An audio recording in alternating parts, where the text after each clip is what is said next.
शादी मुबारक हो मिस्टर अभय।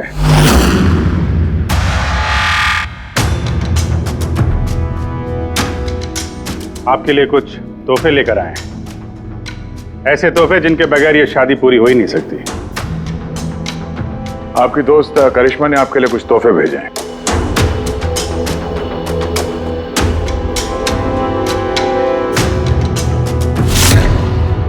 करिश्मा, याद आया?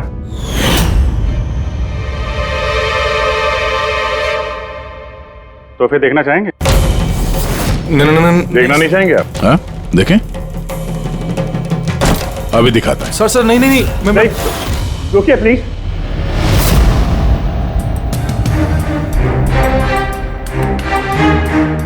क्या हुआ मिस्टर रंजीत? प्लीज ये सूटकेस मत खोलिए। क्यों नहीं खोले? हैं? क्योंकि तुम्हें डर है कि इस सूटकेस के अंदर करिश्मा की लाश ना निकले।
एक्सक्यूज मी मैम, आपको कहीं जाना है?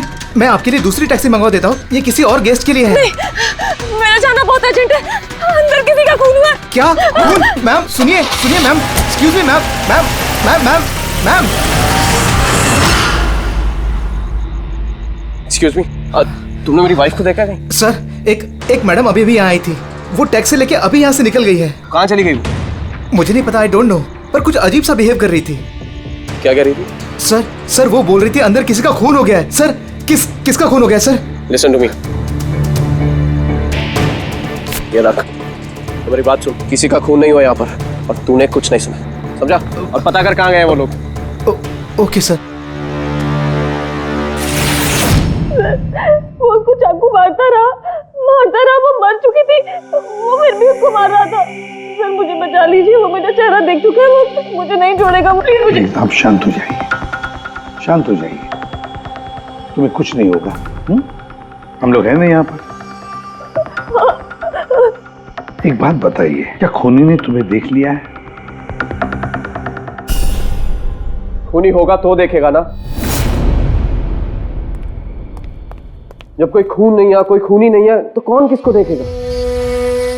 सर मैं सुनील कुमार, और ये मेरी पत्नी है सर। ये जो भी बोल रही है ना, ऐसा कुछ नहीं हुआ। ये सब ना सिर्फ इसके दिमाग की उपज है, ऐसा कुछ नहीं हुआ सर। नहीं सर, मैं झूठ नहीं बोल रही। मिस्टर सुनील, आप इनके पति हैं, लेकिन इनको यहाँ डराने की कोशिश मत कीजिए, समझे आप? और हम ये कैसे मान ले कि ये जो कह रही है वो सच नहीं है और जो तुम बोल रहे हो वो सही है? सर वो इसलिए क्योंकि ये बीमार है, इसको स्लीप पैरालिसिस है सर। स्लीप पैरालिसिस यानी नींद का लकवा? नींद का लकवा? ये क्या है? नींद में कुछ देर के लिए आदमी की बॉडी पूरी तरह जड़ हो जाती है, सुन्न हो जाती है। ऐसे में तरह तरह का भ्रम होना, और पेशेंट को ये सब सच लगता है, लेकिन वो चाह कर भी रिएक्ट नहीं कर पाता क्योंकि उसकी बॉडी उस समय पूरी तरह पैरालाइज्ड होती है। इसे स्लीप पैरालिसिस कहते हैं, नींद का लकवा। Is it okay? Exactly sir, हमारी शादी को 6 साल हो गए और इन 6 सालों के दौरान हर दूसरी तीसरी रात को इसको ये अटैक आता है सर, और इस बार भी यही हुआ है और कुछ नहीं हुआ सर। हाँ सर, मानती हूँ मुझे ये बीमारी है। जब भी मेरा माइग्रेन का दर्द बढ़ जाता है तो मुझे चक्कर आने लगते हैं और आंखों के सामने सब कुछ धुंधला दिखाई देता है। लेकिन सर ऐसे मैं सोने की कोशिश करती हूँ बस।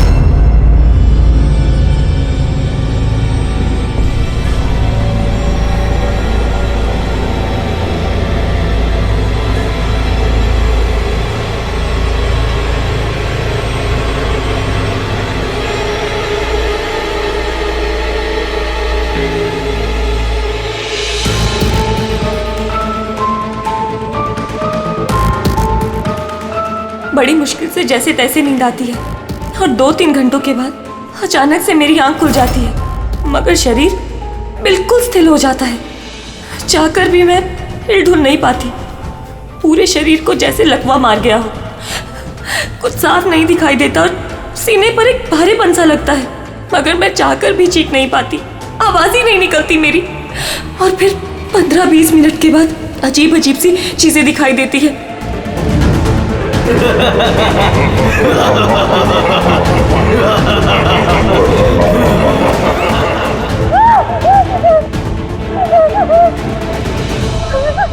आ गया, वो मुझे मार देगा। वो आ गया। कौन आ गया? कोई नहीं, रिलैक्स रिलैक्स। बहुत बड़ा चाकू है, वो मुझे मार देगा। किधर किधर? कोई नहीं है, देखो देखो। शांत हो जाओ, तुम्हें फिर से अटैक आया, देखो रिलैक्स। कोई नहीं है, शांत हो जाओ, रिलैक्स। कोई नहीं है, देखो कोई नहीं। नहीं, मुझे बचा लो। रिलैक्स, तुम्हें फिर से अटैक आया, रिलैक्स हो जाओ। तुम्हें फिर से दौरा पड़ा था, कुछ नहीं। मतलब जो कुछ भी आपको दिखाई देता है वो सब भ्रम है, कोई सच्चाई नहीं है। हाँ, हर बार सच नहीं होता था, लेकिन इस बार सच हुआ। वो मेरा वहम नहीं था सर। मुझे उस लड़की का चेहरा इतना साफ याद है कि मैं उसे कभी भी पहचान सकती हूँ। मुझे कोई शैतान या दानव नहीं दिखाई दिया सर, जैसे हर बार होता था। मैं सच बोल रही हूँ, मैंने वहाँ पर खून होते हुए देखा था। मैं बिल्कुल झूठ नहीं बोल रही। हाँ, खून हुआ था। खून खून खून, बस कुछ नहीं हुआ वहाँ पर। सुनील जी चुप रहिए, आप चुप रहिए। खून हुआ है क्या नहीं ये हम पता लगाएंगे। आप दोनों सिर्फ सिलसिलेवार बताओ क्या हुआ था उस रात को, शुरुआत से। सो हम दोनों यहाँ मेरे कजन अबे की शादी अटेंड करने के लिए आए। कल रात अबे और मिताली मतलब उसकी होने वाली वाइफ के लिए कॉकटेल पार्टी थी। अब है मेरी बात ध्यान से सुनो। मिताली की जितने भी प्रॉपर्टीज और बैंक बैलेंस है, तेरे शुरू होने से पहले 60% तुम्हारे नाम ट्रांसफर हो जाने चाहिए। इस लड़की पर तुम्हारे प्यार का जो भूत सवार है ना, उसे यूज करो बेटा। वेल मिताली, एक बात कहूँ, अभी भी वक्त है, सोच ले। ये अभी तेरे लायक नहीं है। तुम्हें इससे बेटर लड़के मिल सकते हैं। तुम्हें नहीं पता, इसके चर्चे तो पूरे शहर को मालूम है। मैं तुम्हारी शादी इससे इसलिए करा रहा हूँ ताकि तुम्हारी डूबती हुई नैया पार लग जाए। You got it? So be focused please. पता है मुझे क्या करना है। मुझे भी उस साइको से शादी करने का कोई शौक नहीं है। कर रहा हूँ क्योंकि सिर्फ एक ही रास्ता है, इसलिए मुझे मत समझाइए कि क्या करना है। I know what to do. ठीक है? हाय।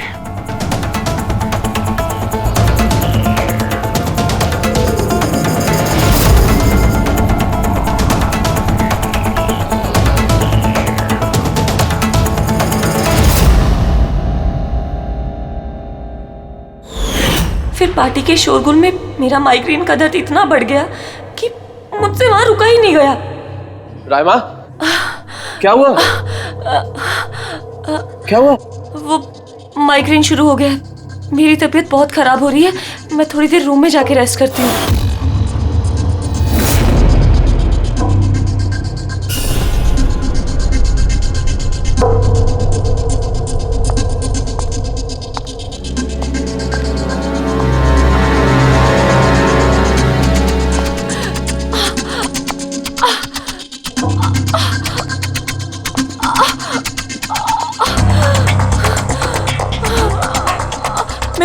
ज्यादा तकलीफ में थी कि मैंने नोटिस ही नहीं किया कि कमरा मेरा भी है या नहीं।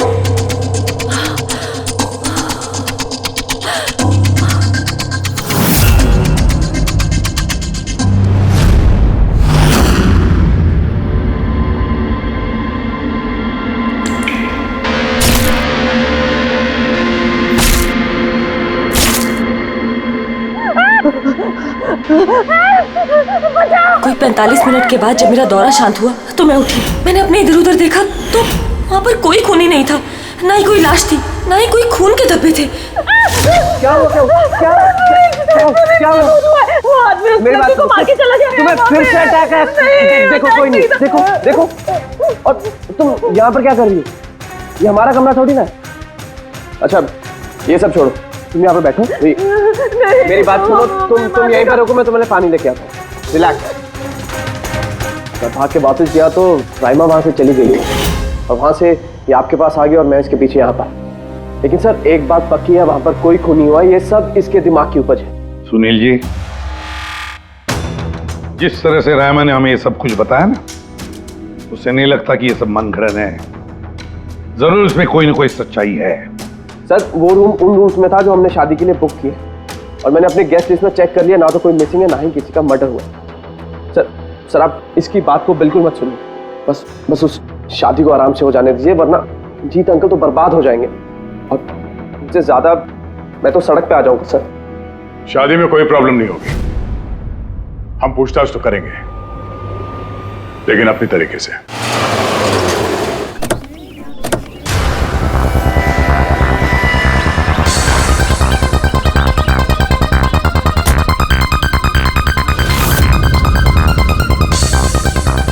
Welcome sir. Welcome ma'am.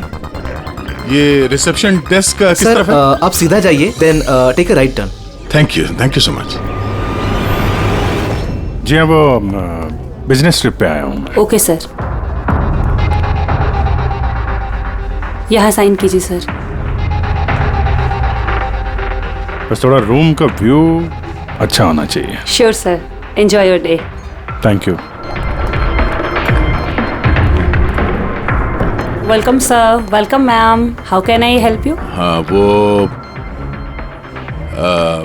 वो हम लोग अभय के वेडिंग के लिए आए थे तो चेक इन करना था रूम में। ओके सर, आप अपनी डिटेल्स दे दीजिए, मैं आपको रूम की देती हूँ। Oh sure. बेबी तुमने इन्हें बताया नहीं? हाँ? हमें रूम 103 चाहिए। I am so sorry sweetheart, मैं तो भूल ही गया। मैम दरअसल हमें वो 103 नंबर वाला स्वीट रूम चाहिए। ठीक है, आपको हम 103 ही दे देते हैं। जैसा मैंने कहा था वैसा क्यों नहीं किया? लेकिन अब क्या करेंगे? कैसे छिपाएंगे? छुपाना तो पड़ेगा ही। आओ मैं तुम्हें बताता हूँ कैसे। आ जाओ।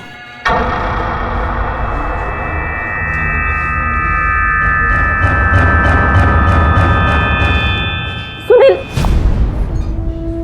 सब कुछ इसी के कारण हुआ। किसी को पता चल गया ना तो पता नहीं क्या होगा। कहाँ थे तुम? चलो मुझे कुछ बात करनी है, आओ।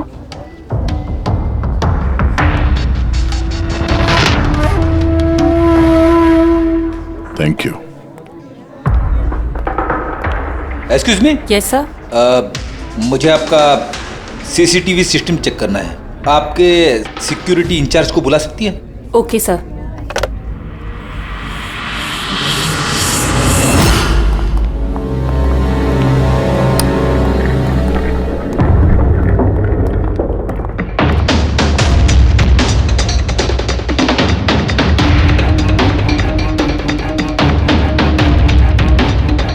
ठीक है, थैंक यू।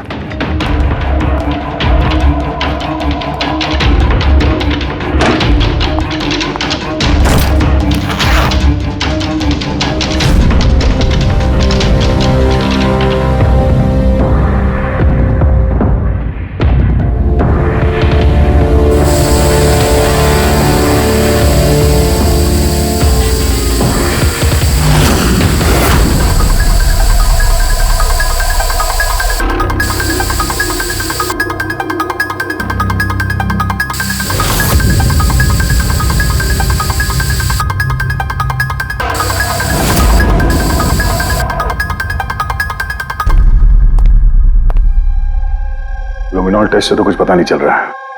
ऐसा लगता तो नहीं है कि यहाँ कोई खून हुआ है। सर, खूनी ने बहुत अच्छे से सफाई की है। ऐसे कैसे हो सकता है? सर, जिस तरह रायमा ने बताया है, कत्ल के वक्त यहाँ पर खून ही खून होना चाहिए।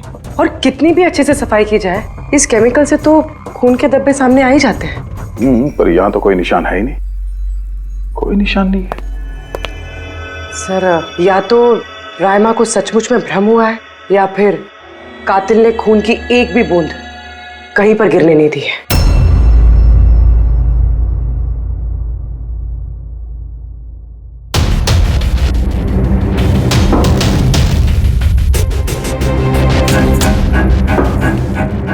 मुझे लगता है तुम सही कह रही थी।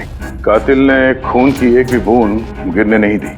ये देखो, खून की एक भी बूंद जमीन पे या दीवार पे कहीं भी नहीं गिरी है, क्योंकि कातिल ने पूरे कमरे को प्लास्टिक के शीट से कवर कर दिया था। सर, मतलब रायमा ये सब कुछ प्लास्टिक के उस तरफ से देख रही थी, इसलिए उसे सब कुछ धुंधला धुंधला नजर आ रहा था। हाँ, ये प्लास्टिक शीट्स जहाँ पे जुड़ते हैं, शायद एक गैप रह गया होगा, और उसी गैप में से इस लड़की की शक्ल दिख गई होगी उसे। न लाश मिली है, न फिंगरप्रिंट्स, और ना ही कोई खून। लगता है इस केस में हमें फॉरेंसिक से कोई मदद मिलने वाली नहीं है। ये पता लगाना आसान नहीं है कि खून किसका हुआ है, किया किसने, और वो लाश गई तो गई कहाँ? अरे नहीं, वो प्रॉब्लम तो दूर हो गई। एक्चुअली अपना सॉफ्टवेयर करप्ट हो गया था, इसलिए जितनी भी रिकॉर्डिंग हुई थी सब डिलीट हो गई। परसों भी जो रिकॉर्ड किया गया था, परसों से लेकर आज तक का जो रिकॉर्ड है, सारे डिलीट है। डिलीट हो गया? पिछले 24 घंटे का सारा फुटेज उड़ गया है। खून होने का टाइम रायमा जी ने जो बोला, तब से लेके 24 घंटे तक होटल के अंदर क्या क्या हुआ, इसका कुछ पता नहीं है। कमाल है, पहले कमरे को प्लास्टिक से ढक दिया, अब ये सीसीटीवी फुटेज। बस शातिर अपराधी है। एक मिनट, तुमने कहा होटल के अंदर का कुछ पता नहीं, और बाहर का? होटल के बाहर सीसीटीवी फुटेज होगा ना? है ना sir, main gate, garden, parking lawn और होटल के पीछे।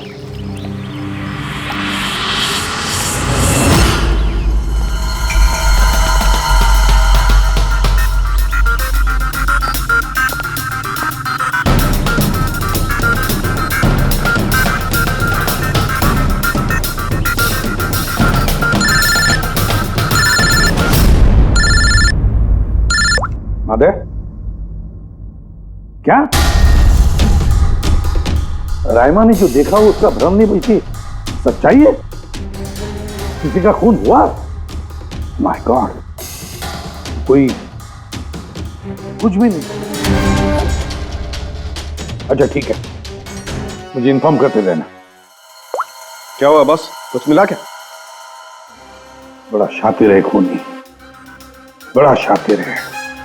कोई सबूत नहीं छोड़ा है उसने, कोई भी सबूत नहीं छोड़ा तेरे लिए। ऐसा कैसे हो सकता है यार? लेकिन ऐसे हुआ है सालुंके, ऐसे हुआ है। रायमा की जान को बहुत बड़ा खतरा है। क्या बोल रहे हो, कुछ समझाओ भी। यार, हमारे लोगों को वहां पर कोई पुख्ता सबूत नहीं मिला, लेकिन सारी बातें ऐसे दिखाती है कि वहां पर किसी का खून हुआ है। और देख, एक बात याद रख, रायमा चश्मदीद गवाह है, उसने खून होते हुए देखा है, और खून ही आसपास ही है, तो रायमा की जान को जरूर खतरा है। और उसका फुटेज? सर, वो भी उड़ गया। नहीं, वो उड़ा नहीं है, वो सही सलामत है। अंदर और बाहर के सीसीटीवी कैमरे का केबल कनेक्शन अलग अलग है, इसीलिए वो बच गया है। बच गया मतलब फुटेज मिल सकता है? हाँ, बिल्कुल, मेरे पास है ना। ये रहा बाहर के कैमरे का फुटेज।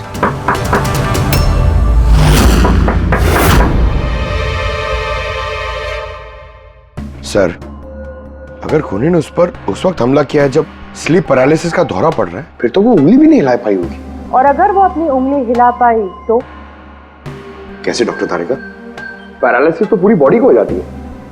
देखो, स्लीप पैरालिसिस को छोड़ दो, नॉर्मली भी जब हम सोते हैं, गहरी नींद में होते हैं, हमें सपने आते हैं, उस वक्त भी हमारी मांसपेशियां सेमी पैरालिटिक स्टेट यानी शिथिलता की अवस्था में होती है। ये सबके साथ होता है।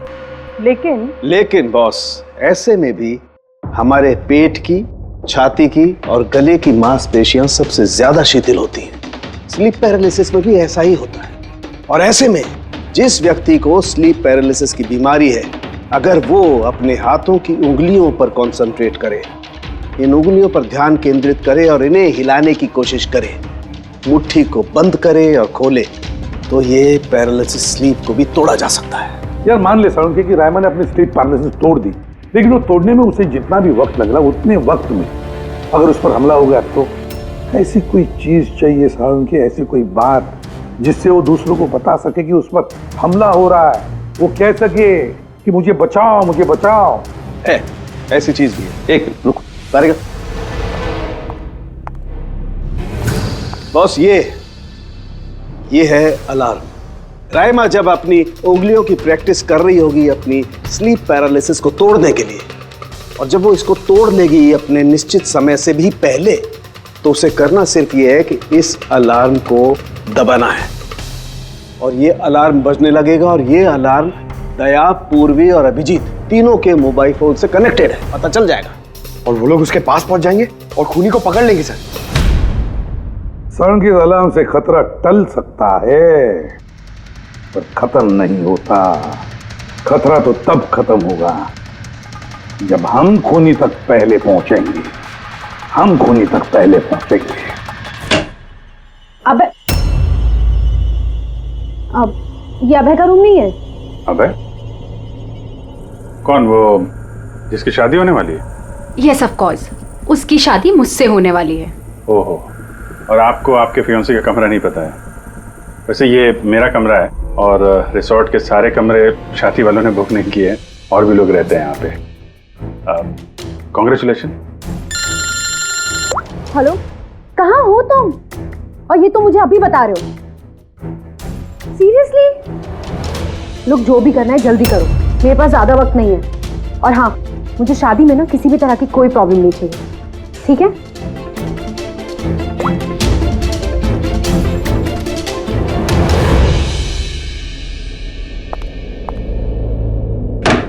मिताली, जिसकी शादी होने वाली है वैसे? ये वाकई अभय का कमरा इसको मालूम नहीं होगा क्या? कहीं इसको हम पे शक तो नहीं हो गया? वो तो पता नहीं, लेकिन खूनी को भनक नहीं लगनी चाहिए, क्योंकि अगर ऐसा हुआ तो रायमा की जान को खतरा हो सकता है। रायमा ने कहा था कि खून 12 से 12:30 के बीच में हुआ है। उसके बाद कातिल ने लाश को ठिकाने लगाने की कोशिश की होगी, लेकिन रिसोर्ट में इतनी भीड़ और चहल पहल है कि वो लाश को कहीं छुपाना मेरे हिसाब से नामुमकिन है। मतलब लाश को बाहर ले गए हैं लोग? लेकिन सर, रात को रिसोर्ट से बाहर तो कोई गया नहीं। कहीं ये लाश रिसोर्ट के अंदर ही तो नहीं? नहीं, अगर लाश यहाँ होती तो अब तक बदबू आना शुरू हो जाती। करेक्ट। मैंने किचन का फ्रीजर चेक किया है, वहाँ भी कुछ नहीं है। वही एक जगह जहाँ पे लाश छुपाई जा सकती थी। वैसे भी यहाँ शादियों की पार्टी और लेट नाइट पार्टी की वजह से ऐसी जगह पे हमेशा कम से कम 30 लोग तो होते ही हैं। खूनी लाश को वहाँ पे छुपाने की गलती नहीं करेगा। सर, कहीं खूनी ने 2 तारीख को लाश के साथ चेकआउट तो नहीं कर लिया? मिस्टर पारितोष, आपके कहने पे मैं ऑलरेडी 3 बार रिकॉर्ड्स चेक कर चुकी हूँ, कोई मिसलीला थी ही नहीं। आपको जरूर कोई गलतफहमी हुई है, वो जरूर कहीं और रुकी होंगी। अब प्लीज कहीं और जाकर चेक कीजिए। मैडम, मैं चेक कर सकता होता तो मैं आपसे रिक्वेस्ट क्यों करता? लीना मेरी दोस्त है और उसका नंबर खो गया मुझसे, मैं क्या करूं? देखिए मैम, मेरा उससे बात करना बहुत जरूरी है, आप समझ रही हैं ना? सर, आप समझ नहीं रहे हैं। किसी एक की डिटेल दूसरे को देना हमारे नियम के खिलाफ है। फिर भी मैं आपकी मदद कर देती, लेकिन मेरे पास उनकी डिटेल्स है ही नहीं सर। अरे ऐसे कैसे नहीं है? डिटेल्स आप रखते हैं ना? कोई कमरा लेने आएगा तो आप उसकी डिटेल्स नहीं रखते हैं? लेते हैं सर, बिल्कुल लेते हैं। तो फिर? लेकिन वो यहाँ रुकी होती तो ना। 1 मिनट, आपको तसल्ली नहीं हो रही है, प्लीज आप खुद से चेक कर लीजिए। अच्छा ठीक है। कहीं रीमा ने मुझसे झूठ तो नहीं बोला? मैं देख लेता। मैम आप एक काम करेंगी? आप हाउस कीपिंग से किसी को बुला के लाइए। मेरा रूम इतना गंदा है, सुबह से मैं कितनी बार कॉल कर चुका हूँ, कोई आने को तैयार नहीं है। ऐसे कैसे हो सकता है? ओके। नहीं, फोन पे, अरे फोन तो मैं 50 बार कर चुका हूँ। आप प्लीज किसी को भेजिए ना प्लीज।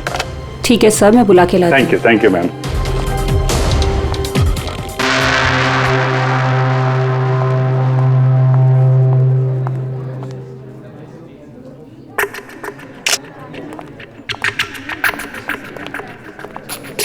आज जितने लोगों ने चेकआउट किया है उनमें से 4 लोग ऐसे हैं जो आए थे तो शादी अटेंड करने, लेकिन बिना शादी अटेंड किए ही चले गए। शादी बिना अटेंड किए ही चले गए? बड़ी अजीब बात है। ये मिस्टर वलेना, मिस्टर दक्ष, मिसेस मोटवानी और मिस सूजी। सर मैं इन चारों के बारे में सब कुछ पता करती हूँ। अपूर्वी, रायमा को होटल के बाहर का सीसीटीवी फुटेज दिखाना, मेन गेट का, जहाँ से लोग आते जाते हैं। उसने कहा था ना हमसे कि वो उस लड़की को पहचान लेगी। सर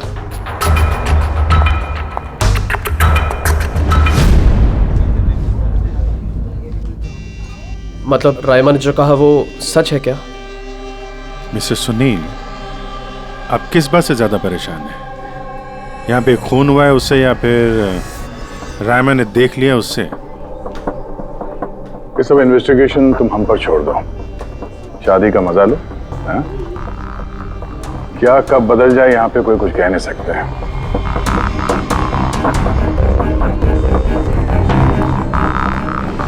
चल भाई चल, अगले फंक्शन के लिए कपड़े रेडी करने हैं, तेरी हेल्प चाहिए। वैसे लोग कौन थे? तेरे गेस्ट हैं? हाँ मेरे गेस्ट ही हैं। चल चल चल।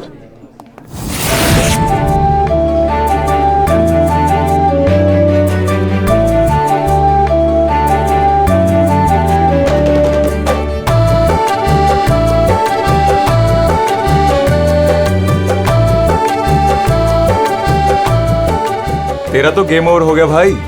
जो तूने गर्लफ्रेंड्स की लाइन लगा रखी थी उसका क्या?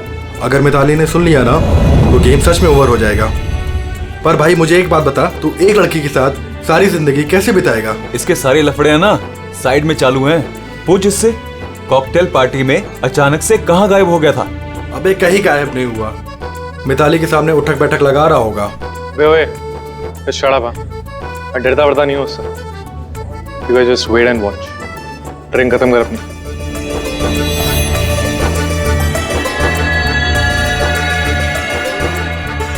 इसका मतलब कत्ल वाली रात अबे पार्टी में नहीं था।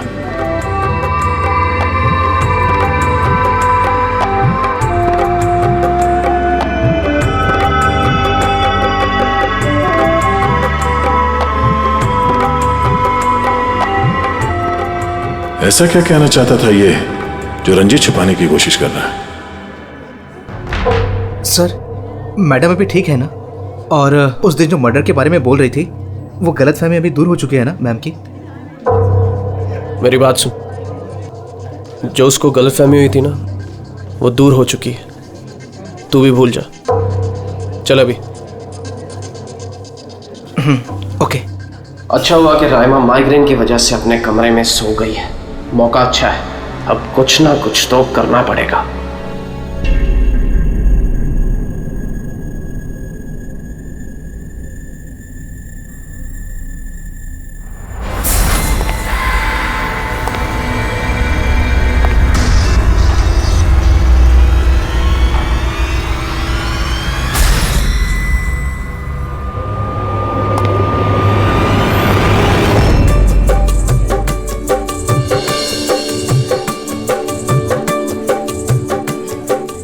अरे वाह, कितनी अच्छी मेहंदी लगाई है तुमने, दिखाओ।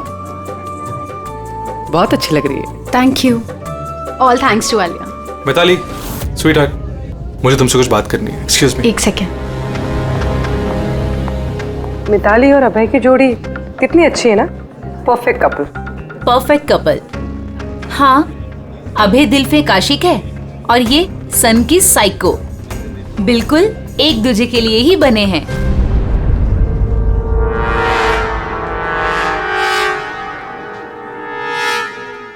मिताली को अभय के बारे में ये पता है? पागल है वो अभय के लिए। उसको पाने के लिए वो किसी भी हद तक जा सकती है। अगर जरूरत पड़े तो किसी को मार भी सकती है।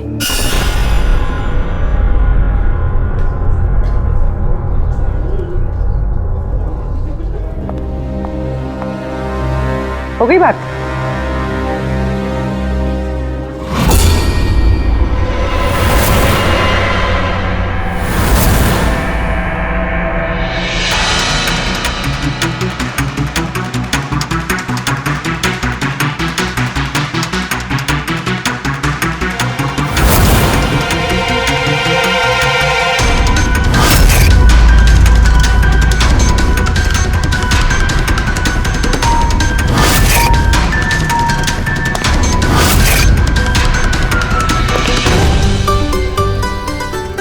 अरे खाली हो गया क्या? अरे नहीं साहब, रिफिल ही करने जा रहा था।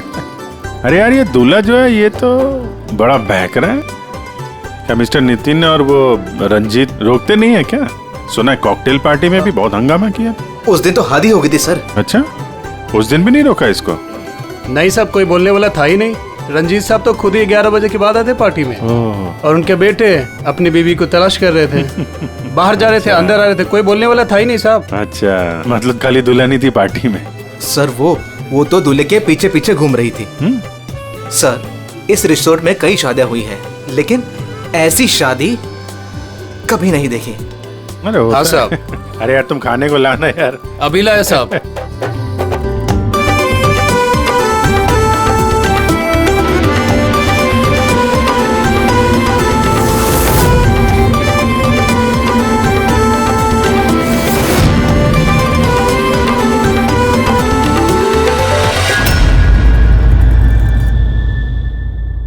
रहमा, ये देखो, ये तुम्हारे मदद के लिए अलार्म है।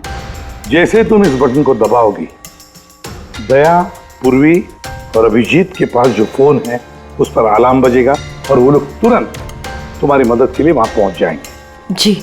लेकिन जब तुम्हें स्लीप पैरालिसिस हो, अपने हाथों की और पैरों की उंगलियों को हिलाने की कोशिश करना, क्योंकि सबसे कम असर स्लीप पैरालिसिस का हमारे हाथों की और पैरों की उंगलियों पर होता है।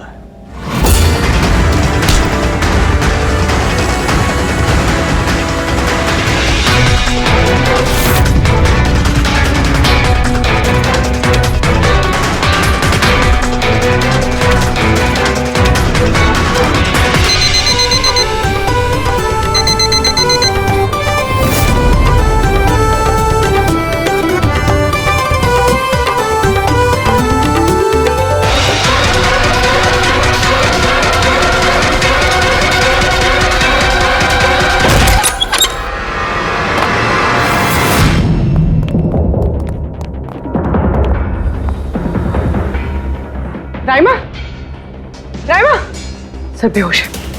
राइमा, राइमा, राइमा होश में आओ।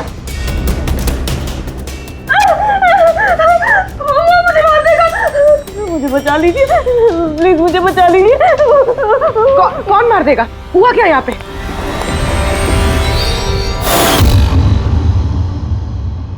क्यों मिस्टर सुनील, क्या कहना है आप? अब तुम्हें इसकी बात पे विश्वास हो रहा है या अभी तुम्हें अपनी ताऊ जी की रेपुटेशन की फिक्र है?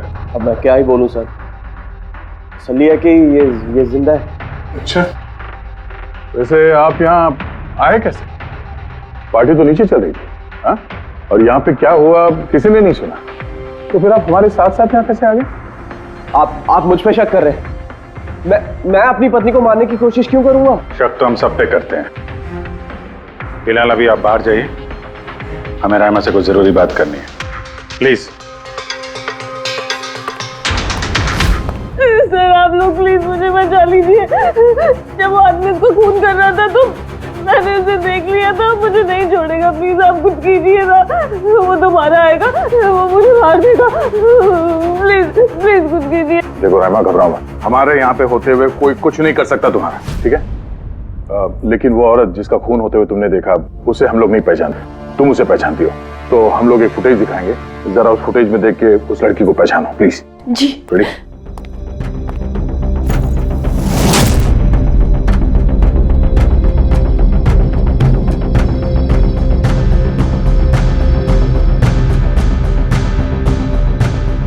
सर यही लड़की थी, वो इसी का खून हुआ था, पक्का ये वही लड़की थी।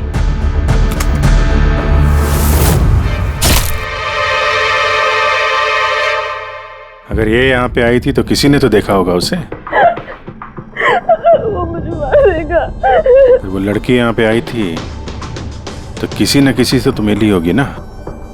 लगता है ब्यूरो जाने का वक्त आ गया। वो 4 लोग जो शादी अटेंड करने आए थे और अटेंड किए बिना ही चले गए, जरा उनसे भी पूछताछ कर लेते हैं। सर मिस्टर वलेना, ये अभय का मैनेजर, ये जरूरी काम छोड़कर आया था शादी अटेंड करने के लिए, लेकिन बीच में ही वापस चले गए। एक तो इन्हें रिसोर्ट की कार ने एयरपोर्ट छोड़ा, दूसरा इनके पास एक छोटा सूटकेस था जिसमें 5.5 फीट की लाश तो नहीं आ सकती थी।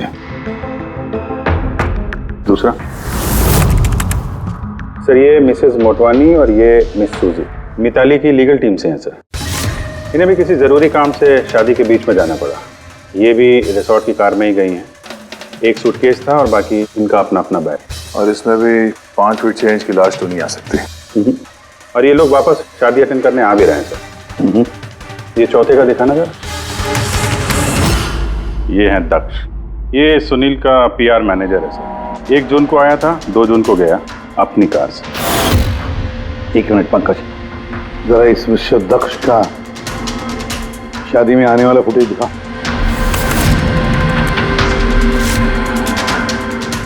ओके, और अब इसके जाने का वीडियो दिखा।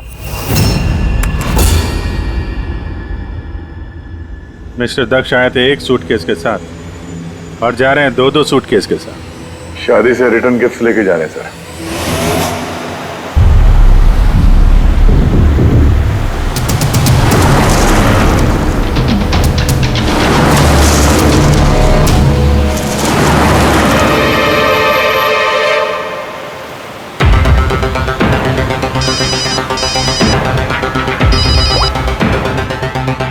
हेलो, अभय के शादी से जो सूटकेस लाया था वो कहाँ छुपाया है?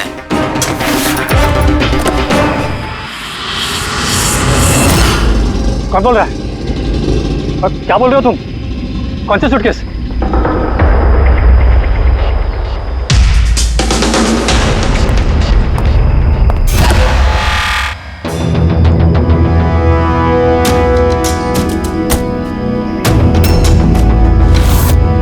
क्यों? सूटकेस के बारे में तुम यहीं बताओगे या कहीं और अच्छे से खातिरदारी करे तुम्हारी? क्यों?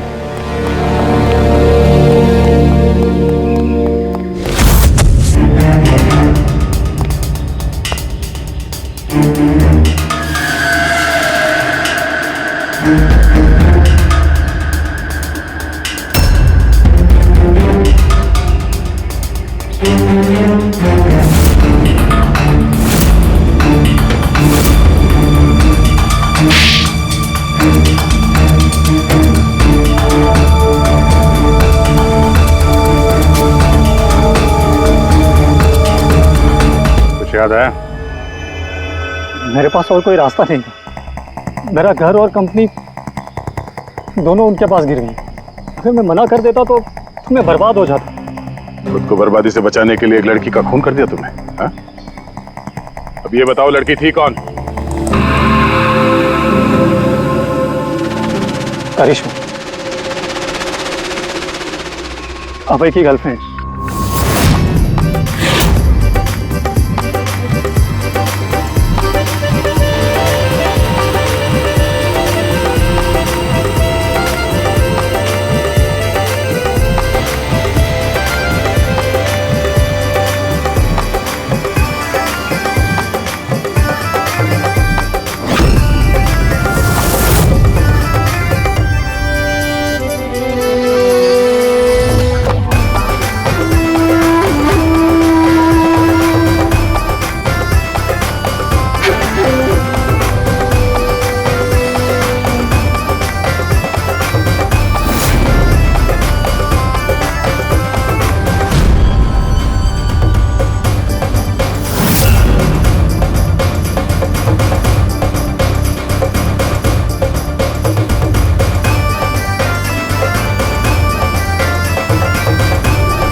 शादी मुबारक हो मिस्टर अभय।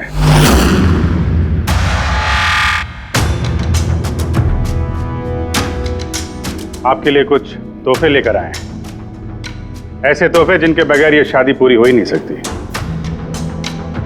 आपकी दोस्त करिश्मा ने आपके लिए कुछ तोहफे भेजे हैं।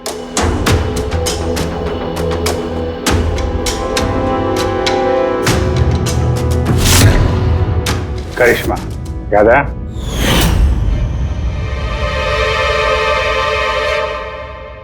तोहफे देखना चाहेंगे? नहीं, देखना नहीं चाहेंगे आप? हाँ, देखें। अभी दिखाता है। सर नहीं, मैं रुकिए प्लीज।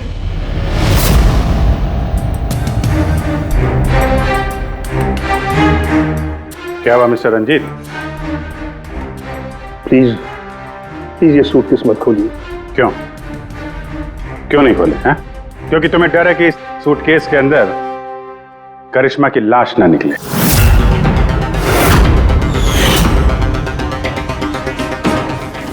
वही करिश्मा जिसे तुमने और दक्ष ने मिलकर मारा, फिर ऐसे ही सूटकेस में भर के उसके लाश के टुकड़े टुकड़े किए और बाहर ठिकाने लगा दिए।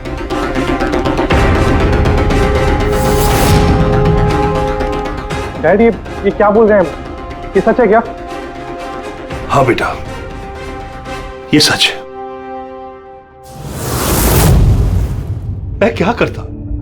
मुझे ये शादी किसी भी कीमत पर करानी थी, क्योंकि अगर ये शादी नहीं होती तो हम लोग सड़क पर आ जाते, बर्बाद हो जाते। अरे करिश्मा ये शादी को तोड़ने में तुली हुई थी। अपना मुंह बंद करने के लिए उसने मुझसे 5 करोड़ रुपए मांगे। सच में अगर मेरे पास होते तो मैं दे भी देती, लेकिन नहीं थे मेरे पास। फिर उस दिन वो अचानक ही हाथ धमकी, मुझे कुछ नहीं सूझा और मैंने किसी बहाने से उसे रात तक रुकने को कहा। फिर मैंने ये सब प्लान बनाया। फिर मैंने दक्ष को इस प्लान में शामिल किया, क्योंकि मुझे पता था कि दक्ष मुझे ना नहीं कर सकता। वो इंच इंच मेरे कर्जे में डूबा हुआ है।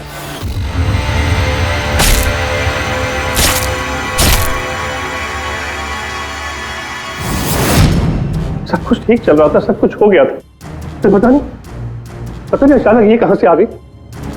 इसने आकर अचानक सब कुछ देख लिया। मैंने तो इसे भी मारने की कोशिश की थी, लेकिन आप लोगों की टीम ने इसे बचा लिया। एक गुनाह को छुपाने के लिए एक और गुनाह, और इस सब की जड़ है तुम्हारा ये दिल फेंक बेटा। सही समय पे रोक लिया होता तो ये नौबत नहीं आती, और तुम्हारे शादी का असली तोहफा तो तुम्हें अब मिलेगा। एक हत्या और एक हत्या करने की कोशिश के जुर्म में तुम दोनों बाप बेटे जेल जाओगे।